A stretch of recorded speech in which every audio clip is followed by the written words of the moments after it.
staying in the United Kingdom, we're going to jump now to our second guest for tonight's show. And this is a gentleman by the name of Warren Thornton. Now, Warren has served for 6 years as a sniper in the British Army and for 8 years as protection for aid workers in war-torn countries. Effectively, he's a combat veteran being stationed overseas in these war zones. He's now a broadcaster and presenter of his own show, and you can find that at warrenthornton.com. He joins me now. He is from the UK, as you can imagine, but he actually joins me now from the Philippines, which is closely aligned to our time zone here in Australia. Warren, welcome. Firstly, what are you doing in the Philippines? Good morning, Timian. I thought once Keir Starmer got into power, it might be a good idea if I took off to the Philippines, having already been arrested for exposing the Nazi in the Canadian Parliament, which is a story that we broke. So you were arrested for exposing the Nazi in Trudeau's Canadian Parliament? Yeah, that's absolutely correct. Basically, we found out that he had indeed been a British prisoner of war at the time. And of course, once I broke the story on the Friday and then suddenly on the Sunday, I got a visit from the police when I was actually taking part in the show. We absolutely proved that Trudeau, Freeland, Gould all knew about this because literally Rota accepted money from Yaroslav Hunker's son. Which was for his campaign. So the Speaker of the House received money from Yaroslav Hunker's son, who was in charge of a mining corporation and actually lived in the same area. Amazing, Warren, that you were involved in exposing that Yaroslav Hunker, the Ukrainian Nazi who spoke in the Canadian Parliament. And it's even more amazing that you've been persecuted for that, arrested. Can I ask, what did the British police charge you with when they arrested you for exposing that Nazi in Canada? It was a weird thing. It was a very weird thing, Simeon, to be honest, because misinformation is when you know it to be false and you still publish it. Sorry, that's when you know it to be false, when you don't know it to be false, sorry. And then, of course, you publish it. Disinformation is when you know it to be false and you still publish it. But I was arrested for malinformation, which means I was absolutely accurate in what I was reporting, but they just didn't want it in the public sphere. And of course, being part of a journalist, as you know, Simeon, if they mislead either people or a corporation, then you have a duty and a right to expose that to the public. Well, mate, in normal countries, in normal societies, exposing a Nazi, a person who served in the Nazi Third Reich regime during the Second World War, it would be something which would be highly looked upon, and you should be receiving a medal instead of a pair of handcuffs. I mean, what happened to Britain? Britain and Russia and the Soviet Union were on the same side fighting the Nazis, and the British supplied the Russians with Hurricane fighters and ammunition and shells, and the Soviet Unions via the Arctic Sea route in the northern Arctic sent ships full of gold back to the British from Russia. I mean, we were on the same side. What's going on? Why? Where has this disconnect occurred, in your opinion? Why are Nazis being rehabilitated and supported by the British government, by the Canadian government all of a sudden? Isn't that an absolute travesty and a mockery of the memory and the legacy of all the British veterans who died in World War II fighting Nazism? Yes, it absolutely is. And of course, there was never anything worse than in the Normandy, obviously, when they had the Normandy celebrations, that someone like Zelensky would turn up. Now, people would turn around and say, oh, Zelensky's Jewish. Well, let's push a point there, shall we? With Georgia at the moment, Zubelashvili, it's been found out that her grandfather actually served on the Georgian desk for the RSHA underneath Reinhold Heydrich, and Reinhold Heydrich himself was a Jew. So let's not, split hairs about Zelensky there. And what you then have to turn around and say about where the UK have gone with this is we've just been led by the nose by America, very, very simply. And I know that the Maidan Square, or the massacre that happened in the Maidan, was completely driven by Victoria Nuland and the National Endowment for Democracy. And then, of course, very simply, they put men into the Hotel Ukraine and started shooting their own side so that everybody would then go and overthrow. And exactly the same thing is happening in Georgia. We're just waiting for the people to start dying.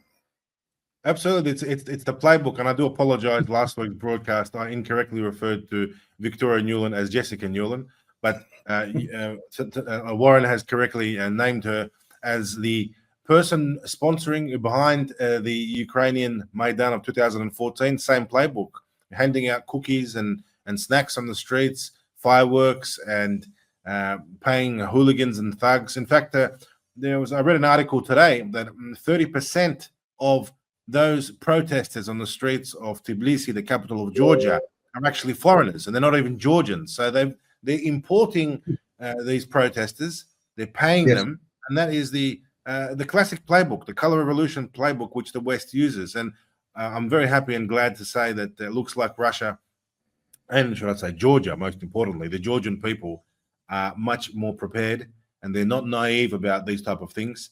That it's not democracy, it's not the will of the people, it's not some organic movement where people are gathering and protesting and standing up for some type of righteous cause. It is absolutely artificial, it's foreign, and it is well financed, well organized, and we know who finances it, we know who organizes it. It's the Pentagon, it's the CIA, it's those organizations which bring chaos and harm and destabilize countries and governments and societies all around the world. So well done to the Georgian people for holding the line on that one. And there is something I'd like to say on that, because obviously we had your lady Katerina, who's giving you a hard time and saying that consulates shouldn't be used. Well, let's be absolutely straight here. When it comes to using consulates, a young lady intern from the American embassy was one of the people out there rioting the other night against the Georgian government and actually throwing things. And then, of course, we had the mock fake blood showing that she was injured. But then, of course, as soon as it was reported, nobody sought to possibly cover up her face.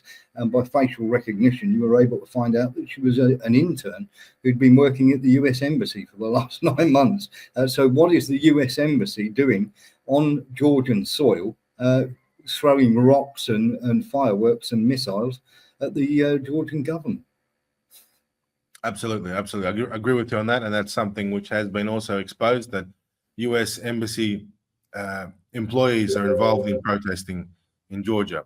It's not surprising at all, to be quite honest, and it's their classic tactics. What can I say? This is why we say no to NATO. This is why we say no to war, because this is how it starts. It starts with cookies. It starts with these fake protesters, and then if you're not careful, if you don't stop and cut the head off the snake immediately and stop these type of interference actions, and this is real interference. We're not talking about a larrikin Australian with the Russian heritage riling up the crowds on the streets of Sydney and having a good time, like I was doing over the years, all self-financed, by the way. Not a cent of support from Russia or the Kremlin, no instructions from the Kremlin. I mean, that is what we're doing is kindergarten compared to what these guys are doing. These guys have military style and corporate style execution of their plans. I mean, if I had the resources that Victoria Nuland had and the US Embassy in Georgia had, well, what can I say? I don't even want to speculate what would we do, what we would achieve, because we could clearly running on an empty gas tank, running on fumes, you could say, we're having an impact, and that's causing much grief for these Ukrainian spokespersons and senators like Simon Birmingham. It's causing grief for them. But you know what? Our action is organic, and no one plans this show. No one, you and I don't collaborate beforehand and say, what are you going to talk about? Let's talk about this. Here's a script. Let's say that. We don't plan anything. And guys, guess what? Nobody funds this. The Kremlin does not fund No to NATO. It's a completely organic, excellent initiative, which has been brought about by the brilliant George Galloway. And we're all very happy to oblige and be part of it, because it's something that is extremely needed. And we're fortunate that George Galloway has a very staunch and strong reputation, where the corporate big tech giants are just simply too afraid to take him off the air because he's such a big name. And he offers his platform as a place where we can discuss this type of anti-NATO, no to NATO ideology. And that's an excellent thing. Very organic. Yes. There is a point I'd like to make, actually, Simeon, about what was being said by Mick. Now, there are 73,000, obviously, troops in the British Army. Only 40,000 of them are really going to be any good in the fighting. You've got admin, you've got all sorts of people who don't really get involved in the fighting. Now, what you have to remember is, first of all, they sent loads and loads of mercs in there. The wonderful Liz Truss sent 30 odd people to their deaths, literally, to a training camp just the other side, just inside the Ukraine border, on the border with Poland. And of course, these wonderful mercenaries all kept their cell phones on and were taking selfies and everything else. And one missile basically sorted them all out. So Liz Truss telling people to put down their, call of duty and go and do this is absolutely crazy. War is a horrible, horrible thing. When you're in one, as I have been, when you see the human suffering and everything else, the last thing you would be doing is taking your mobile phone or any electronic devices whatsoever. You wouldn't be going into restaurants with everybody else. And of these, when you think that there's only 40,000 possible fighting force for the British Army, they wouldn't last a year. In Bakhmut alone, the Ukrainians lost 120,000 men in 8 months. So you slice that down by 3 times that, they wouldn't last 6 months, let alone let alone a year. And very, very simply, the British Army would be wiped out. We're not used to it. The warfare has moved on. Men and tanks are no good anymore. Drones and missiles are the way that you fight a war. I was at the Chinese embassy only 8 days ago, and I saw a demonstration on drone technology and how far they've gone that would frighten the living daylights out of people. Look, China is the sleeping dragon, and they are very, very advanced in drones. Their drone and missile production, it out produces the rest of the world put together times 10. I mean, the Chinese drone production for the civilian market, it dwarfs what most countries' militaries combined would ever dream of on paper even. But the Chinese are well ahead. And guess what? China is an ally of Russia. And that is very clear. In fact, China and Russia have said, we've heard it. They've said, we are more than allies. We are more than brothers. And the relationship is very close. China shares a common border with Russia. North Korea shares a common border with Russia. So if this is going to be a long, drawn-out war, if they don't want to settle this conflict on Russia's terms and to respect Russia's sovereignty and to respect Russia's interests on Russia's borders and to respect Russia's right to defend the Russian-speaking Russian Orthodox and Ukrainian Orthodox Christian population, which are being persecuted in Ukraine by Zelensky, who is a person who is not Christian, and he does not care about those people that live there. If they don't want to take into account Russia's position, it's going to escalate. It's going to get worse. Now, you as a veteran, as a person who's been serving in the military for many, many years, a long distinguished career in the British Army, you would surely acknowledge that the number one country in the world, and of course Ukraine being the number 2 country, I would say, who has the most experience fighting against drones, defending against drones and missiles, and also deploying drones and missiles. This is Russia and Ukraine in second place. These are 2 countries now who have incredible experience. And that's why the Chinese are sending in observation teams. They're sending in military instructors. And the Chinese are watching and learning and refining their drones.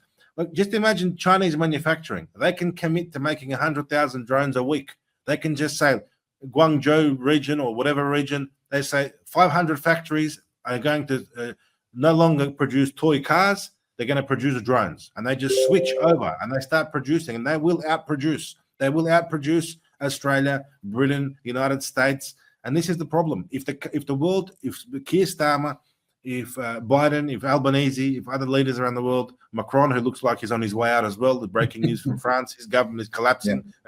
Again, they're probably going to blame the Russians. They might even blame Aussie Cossack for it. I'm used to it. Every time something happens, it seems to point the finger at me, some type of transnational, multifunctional, international misinformation, disinformation campaign, which brought down another Western government. I would not be surprised if that's what the BBC would allege tomorrow. But all of these leaders are way out of their pay grade, way out of their depth. And the problem is, by provoking Russia, by fighting Russia, by arming Ukraine against Russia, they're making Russia into a military superpower, a powerhouse.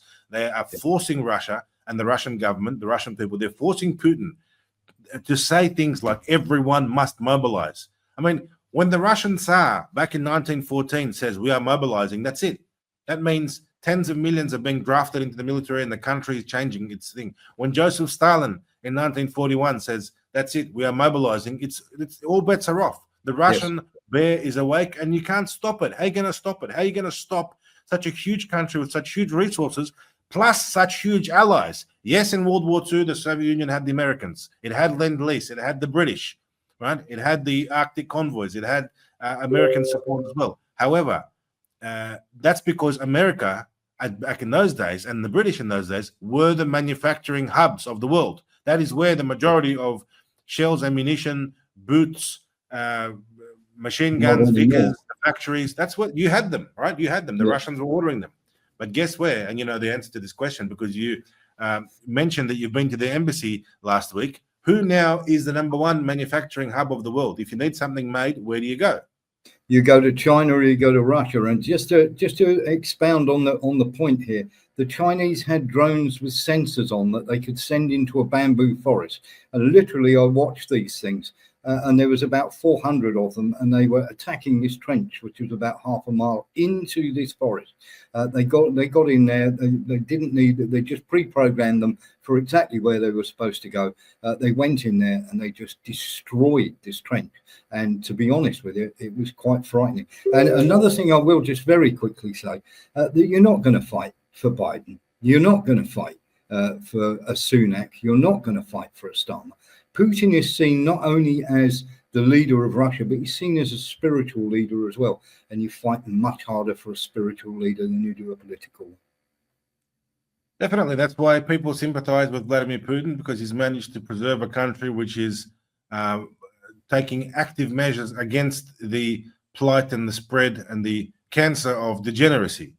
And that is something which the world is suffering from, the Western world. It's something which Elon Musk is suffering from on a personal level with his own son and his own family, and they call it the woke mind virus. Or there's one country which seems to be immune to these type of woke mind virus, and that is countries like Russia, countries like Belarus, and good on them. And that's why many Westerners are flocking to move to Russia.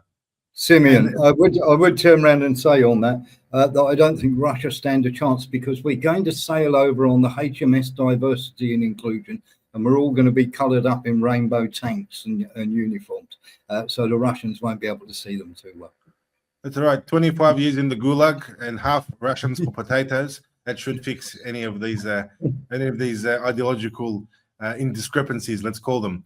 But on a serious note, people are moving to Russia. I mean, if you're in the Philippines and you're hiding out from the British government, I would highly suggest to consider moving to Russia. Go to okaagency.com or welcome to Russia.com. There's movingtorussia.ru. There's plenty of these organizations that have sprung up, and they're assisting Westerners, just like yourself, who are political prisoners, who are exiled from their own countries simply for speaking up for the truth and standing their ground and holding the line. So, Warren Thornton, I'm sure you would be extremely welcomed in Russia, and a person with your experience in the British military would definitely find an office in Russia or a colonel in Russia who would have a nice cup of tea with you, polonium-free, and collaborate with you on issues of culture, traditions, and military history. Yes, speaking. I mean, Marina Butina, Russian State Deputy Duma member, only yesterday declared that every foreigner who is thinking of moving to Russia will find a place for that foreigner. There is a skill shortage in Russia because of the sanctions, because of the fact that all these Western companies withdrew. Russia is very eager to attract Westerners, engineers, huge wages, massive wages, scientists, Western people with skills in industry, in commerce, wherever you like. If you've got a skill, they'll find where best to use it. Russia is open for business. And you know what? Foreigners are really, really well treated in Russia. Have That's you been the to other Russia? thing, Simeon. That's the other thing as well. We keep hearing in the West that Russia's economy is in the toilet. No, it isn't, because they're desperate for people. Because their economy is growing so fast, they don't have enough people to be able to fulfill all the roles that are needed in Russia. So the economy is going through the roof. And this nonsense about the ruble in trouble and Russia being in some sort of economic problems. Absolutely untrue. Just look at Germany; it's absolutely falling through the floor. Well, look, Russia is fighting a war for cash. Now, that is the only country in the world in the last, I don't know how many years, if you compare it to the United States and the British and others, who actually fights a war for cash. All of these wars that America funds, it doesn't actually fund them. They're just adding zeros onto the American debt, which is growing by $1 trillion every 90 days or whatever it is. No? The Russians are not in debt. They are selling oil and gas, right, to Europe, by the way. And in fact, oil pipelines are still going through Ukraine. So there's a war between Russia and Ukraine, but the Ukrainians are happy enough to continue to allow Russian oil through the Druzhba pipeline, and it's pumped through the Ukraine, and Ukraine gets its royalties for transit of that Russian oil. So it's a bit of a phony war, isn't it? It's certainly not a not a full-blown. Not a full-blown war. It really is a special motivation. Countries like India buying Russian oil more than ever, and then selling it back to Europe, selling it back to Australia. And Russia is using this, inflated prices. of course. And the Indians very cheeky, very clever. They're making their 30% cut on top, and good on them. Well done to them. The Chinese buying huge amounts of Russian gas, coal, oil, and selling it on to other countries like Japan and Australia and other places. Now, that's the difference.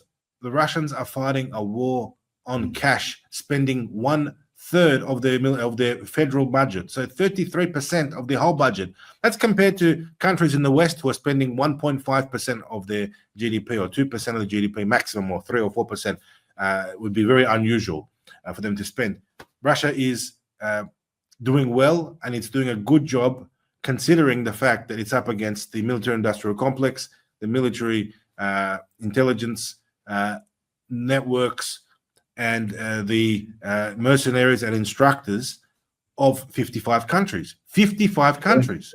Yeah.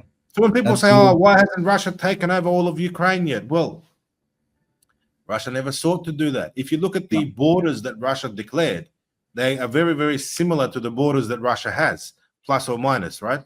That's the Kherson region. And by the way, the Ukrainians are declaring that the Russians are preparing an offensive onto the city of Kherson across the river Dnieper, and they've amassed 300 boats for that river crossing. That's unconfirmed information. It could be Ukrainian propaganda, but that's something that the enemy is worried about. At the end of the day, the peace proposals that are on the table, there are different proposals. There are calls for Russia to keep what it has.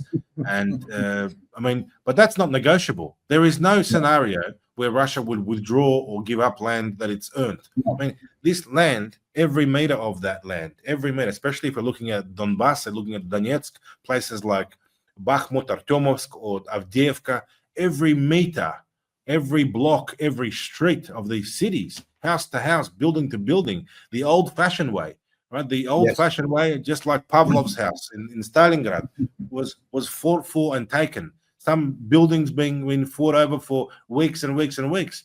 And the Russians they're unbelievably deluded, Simeon. I mean, we're hearing about this ridiculous plan that the Americans have got. You will give the Russians exactly what they want. There will be none of this frozen conflict. There's no way that Putin's going to have any of that.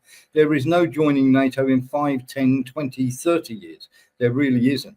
And there are 8 Russian-speaking oblasts there. I would imagine that the Russians will take the 4 oblasts to start with, and they will want autonomous elections to be held in the other 4 oblasts. And if they leave it much longer, it's going to be 8 oblasts in the Russian hands. So give them what they want, get rid of Zelensky, knock this neo-Nazi nonsense on the head, and turn around and say that Ukraine is never going to join NATO, because otherwise the Russians will just keep winning and the Ukrainians will just keep losing, and everybody else economically will go down the toilet. Look how many, shall we say, Western leaders have fallen because of supporting Zelensky.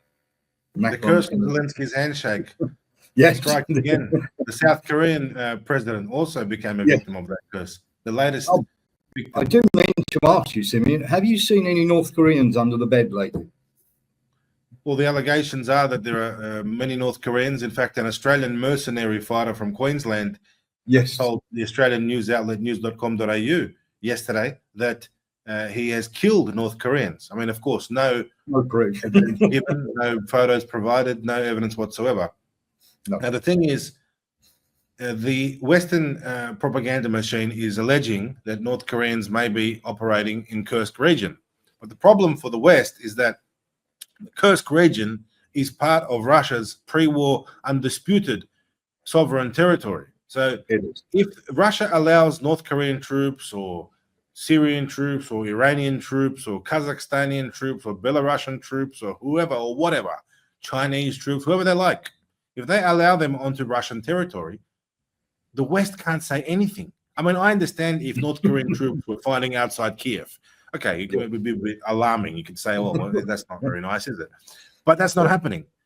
Vladimir Putin has clearly said and clearly stated that Russia and North Korea have a mutual strategic military assistance pact that they've signed, and that is in action. And in the guidelines of that agreement, Russia, if it allows North Korean military assets to be deployed on its own territory, who can stop Russia? It's the same thing as when the Americans come to Australia and in Townsville or in Cairns or in Darwin conduct military exercises at the invitation of the Australian government. So, and the other thing there as well, Simeon, is it's very, very straightforward. North Korea was just using an excuse to launch, to give them permission, Ukraine permission, to launch weapons, long-range weapons, into Russia. And of course, at the moment, I would imagine Kim Jong-un is chuckling left, right, and centre, because South Korea, once again, for the 11th time, has completely had a meltdown. And of course, North Korea is about as stable as you could possibly imagine. Well done to the North Koreans for being stable. And I could just imagine the North Korean news reporting on the chaos in South Korea, and the North Koreans sitting here at home thinking, it turns out we are right after all these years. So, look, congratulations to the North Korean people. They went through a lot of toil and hardship, but as they say, it's not over till the fat lady sings, and it looks like the South Korean fat lady is singing, and they got big problems over there. So well done to the North Koreans. And the North Koreans do have very good advanced missiles, and they have great MLRS rockets, and that is an asset which Russia is using and absorbing, and it's thanks to the Soviet Union. And the Soviet Union, who built up countries like North Korea, like Cuba, like all these countries in Africa and Eastern Europe, and a lot of this investment that they made is now being given back in that sense, and it's a great thing. Russia has allies. Ukraine thinks it's allies. Ukraine doesn't have allies. Ukraine has countries. Simeon, I wanted to ask you a question. Given that Russia have just signed a deal with Nicaragua to build a base there, which is only 3,000 miles away from America, how long do you think it will take the American government to try and overthrow the government in Nicaragua? Well, there'll be cookies and protesters, color revolution incoming. But look, that's the thing. Russia doesn't meddle on America's borders. It's like if Russia started arming the Mexican cartels and giving them surface-to-air missiles and artillery systems and rockets, and they could if they wanted to. Really, if the Russians really wanted to be nasty like the Americans are, they could, but they don't, because the Russians, I believe that the Russians have honor and chivalry, and they do things the old-fashioned way, which is why they're fighting this war in the conventional sense. Building to building, trench to trench, meter by meter, kilometer by kilometer, a grueling fighting war, which is costing lives, costing men. It's a lot of heroism. It's a lot of work. And that's what the Russians call it. They say, we're working brothers. This is the thing, Simeon, that people haven't got yet, have they? That when the West keep pushing, and they're pushing for lowering the mobilization age, and the Ukrainians haven't got this yet. They really haven't worked it out yet, that they will keep them going until there is no Ukrainians left, because the Georgians were meant to be the backup in case Ukraine lost the war. And of course, that didn't turn out too well because Georgia Dream got it. So the Georgians aren't there to be used. And now they want the mobilization lowered and lowered and lowered. What's your thoughts on that, Tim? Well, absolutely. And I can see in the comment section, Ebony Lightfoot, shout out to her from Melbourne in Australia. Russia has a sense of responsibility as a global citizen. That is how they differ from the US. And that's the difference. When we compare what Russia is doing and what the United States is doing, the United States thrives on the misery and the chaos and the civil war that it brings to other parts of the world. Because that literally, that holds up and pins up the American economy. They need problems. They need war in Syria, in Libya, in Africa, in Southeast Asia, in South America. They need regime change. Sudan. They need genocide. They need to continue the war machine. Because if they don't have a war machine, if they don't have perpetual conflicts, as Assange called them, forever wars, if they don't have that, it grinds to a halt. The huge military-industrial complex, which plays such a key role in the American economy, and most importantly, not only the manufacturing side of things, but it's more so the lobby side of things. All of these American defense, Department of Defense bigwigs, when they retire, where do they go and get a cushy job at? Military-industrial complex. And it's the same thing in Australia. Christopher Pyne, defense minister, retires, and all of a sudden, the next day, he's given $1 million a year contract to be an advisor on the board of a lobby group or a advisory board to some defense company. And that's more so where the money is constantly churning over in Washington. And that's why Russia doesn't have that problem. The Russian military industrial complex is 98% state owned. In your opinion, Simeon, which one are they going to panic over first, Nicaragua or Romania? Yeah, that's a good point. The Romanian government, who has just won the election, is a pro-Russian government, which is a great thing, and that's well done to the Romanian people.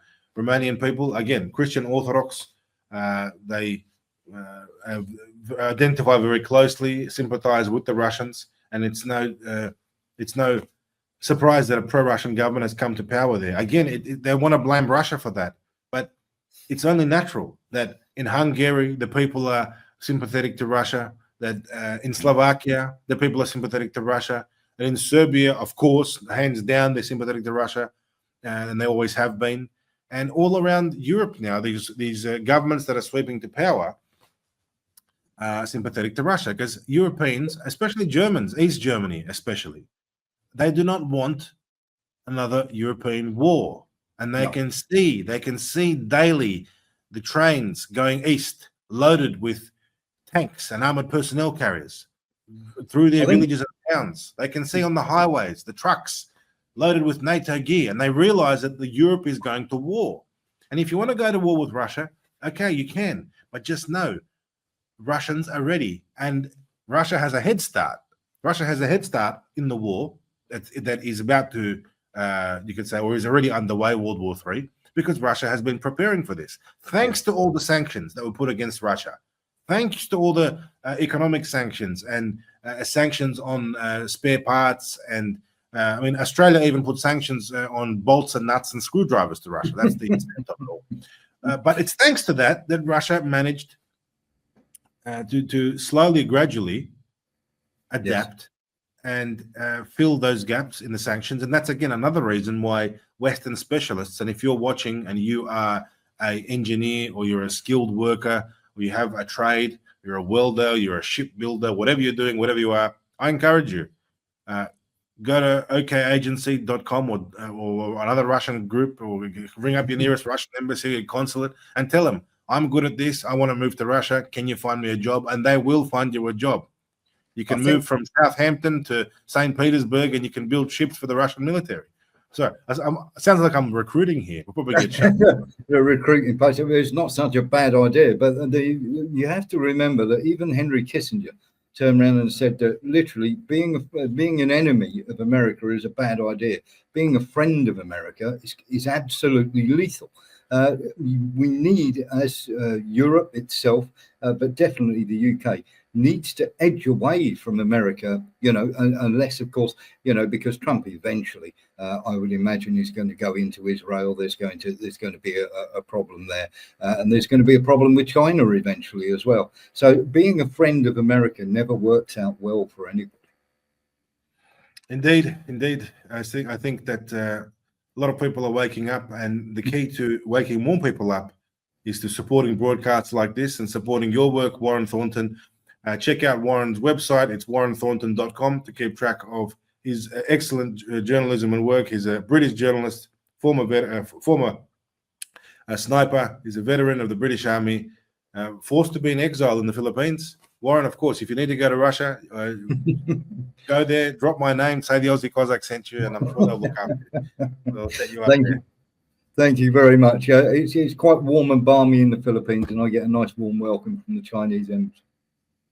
That's very, very suspicious, Warren. Of course. You're definitely going to be you're going to be questioned at Heathrow Airport when you fly back in with that kind of attitude. I'll meet you there, Simi. Definitely. Good on you, Warren. Thank you very much, Warren Thornton, for joining us on NATO.